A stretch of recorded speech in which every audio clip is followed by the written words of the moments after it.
Hi guys, how are you doing?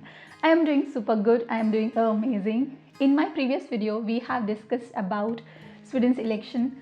Year 2022 was election year in Sweden. We have also a little bit discussed about Sweden's politics.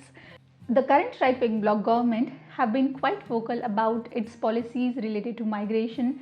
Party leaders have said at various platforms that the new government policies will have paradigm shift on the migration policy of Sweden. The Tido agreement signed between three ruling parties and Sweden Democrats supporting from outside have major focus on policies related to crime, immigration, integration of immigrants and many others. In this video, I would like to specifically talk about permanent residency, because in Tido agreement there is also mention of abolishing of permanent residency. Government wants to phase out permanent residency from Sweden.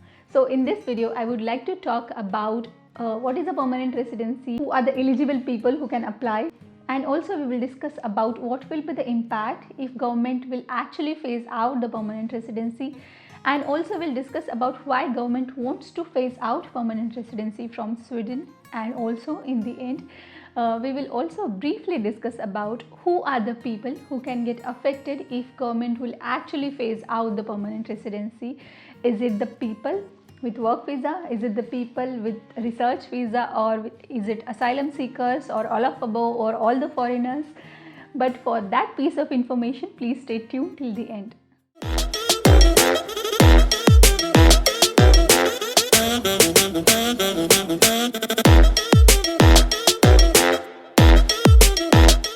As the name goes, permanent residency is a permit to live in Sweden forever. You can live in Sweden forever. You don't have to periodically visit migration agency and renew your visa. If you have a permanent residency, there is just a small formality that you have to do every 5 years.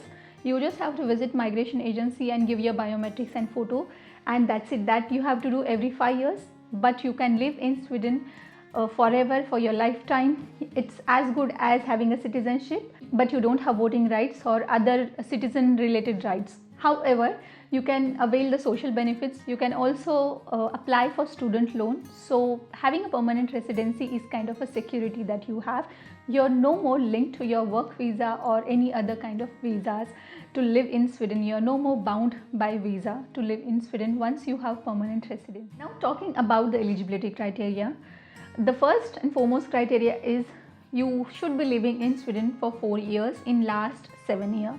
Now why these two numbers? So let's say I have lived in Sweden for 3 years in, let's say, in 2017, 18 and 19, and in 2020 I moved back to my home country or some other country, and then I again come back and I have lived in Sweden in 2021 the whole entire year.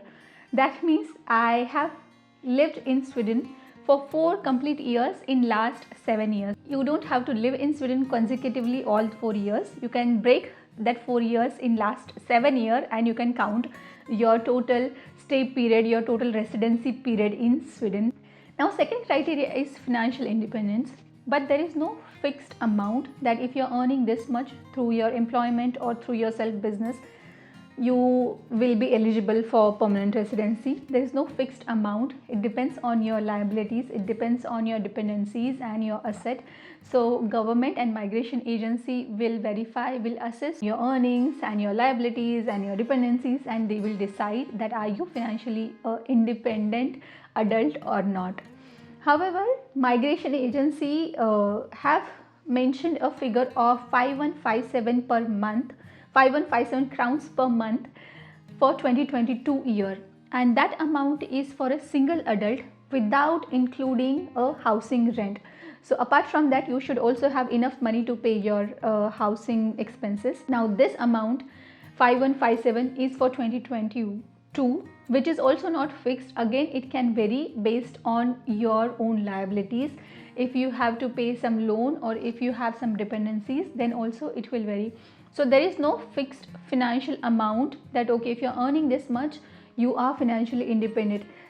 It depends on case to case basis. The financial stability or financial independence is calculated from 18 months of the application time. Let's say I apply today, my last 18 months will be checked or investigated by the investigation or migration agency. I am working and I am earning good enough in my last 18 months of stay in Sweden, then I am financially independent enough. And third criteria is obviously you should not be a criminal.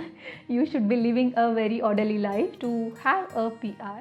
There is one more interesting criteria while applying for permanent residency is you should also be eligible to apply for visa extension. Let's say I have completed 4 years in Sweden today and I was financially independent till now, and today I lose my job.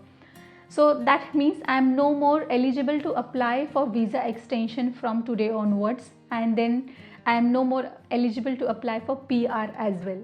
One interesting fact about permanent residency is you can apply for permanent residency only and only along with your visa extension. You cannot independently apply for permanent residency. Couple of years back, I think before 2019, if you fulfill all the criteria, like if you have completed your stay in Sweden for 4 years, if you are financially independent, you have no criminal record, then after completion of 4 years, you could go and apply for permanent residency. However, that clause have changed now. Now, to apply for permanent residency, you should also apply for extension, visa extension, and you cannot apply for visa extension unless your current visa expires. So that's the case. Like in our case, what happens is the moment we will complete 4 years in Sweden, my husband will still have visa for another 1.5 years. So we have to wait for another 1.5 years to apply for extension of his visa and then to apply for permanent residency. So we have to totally wait for total, I think, 5.5 years. But otherwise, we are eligible for permanent residency for 4 years. But you have to make sure that your current visa expires. Then and then only you can apply for a permanent residency. Because of that, I think your wait period increases. And if you are lucky enough that your visa also expires in 4 years, then you are lucky enough to apply for permanent residency. Back to the main topic. Why government wants to abolish, what is the government's justification basically behind abolishing or behind phasing out the permanent residency? Why is government so eager to phase out the permanent residency? Migration minister and many political leaders have stated that government do not want people to live in Sweden forever without actually being Swedish citizen, without actually contributing to the Swedish society. They want people to completely integrate into the society, learn the language, contribute to the society, become a citizen and stay in Sweden forever. In the actual language of one of the political leaders is permanent residency is demeaning the importance of Swedish citizenship, and that's why they want to phase out the permanent residency. Although the reason behind it looks very convincing, at least to me, it's fair enough that if you want to live in Sweden forever, you should have a citizenship. But at the same time, government also investigating the opportunity to increase total wait period to get a citizenship now at this point of time. You can get a citizenship after living in Sweden for 5 years, but government also wants to extend this 5 years to 8 years. So that means I have to wait in Sweden for 8 years to get citizenship, and I have to constantly live in that insecurity. What if I lose my job today?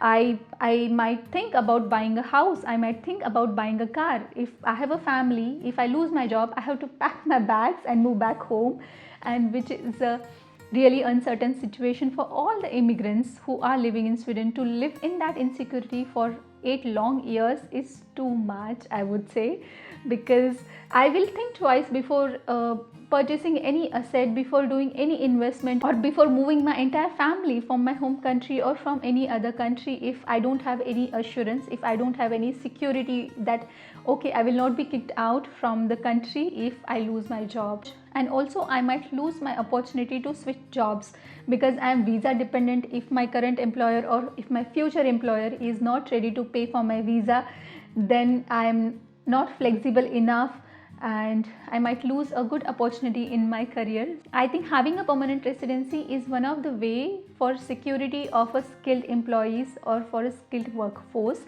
It's a security that okay, you can invest in Sweden, you can buy your house, your kids can study here, and at the same time you can work peacefully without having this mental stress for 8 long years. If government will actually abolish a permanent residency, who are the immigrants, who are the people who can get affected? Recently, I think couple of days back, Migration Minister have stated that abolishing of permanent residency will not affect the employees or the researchers. It will only and only impact the asylum seekers. That's what the statement is. But however, we'll see the development in future. We'll see what the government investigates and how the law will come in force. And if I have any further updates, I will definitely would like to make another video, or I would definitely would like to come back and comment something in this video section only. And finally, the information I have shared during the video is based on a lot of research, some of the experience, and also based on personal opinion of my and also my friends and many other people whom I have consulted while making this video. And finally, thank you so much for watching till here. If you do not agree with any of the part said during the video, please write me in comment section. I would love to correct that, and it is also good for our viewers. Please do not hesitate to write me back in comment section. And thank you so much for watching till here. I will come back with another video. Let's see how this new government progresses. If there is something, any new regulations that is going to come up, I will definitely would love to talk about it, and I will come back with something new on this channel. Please stay tuned till then. See you next time. Bye.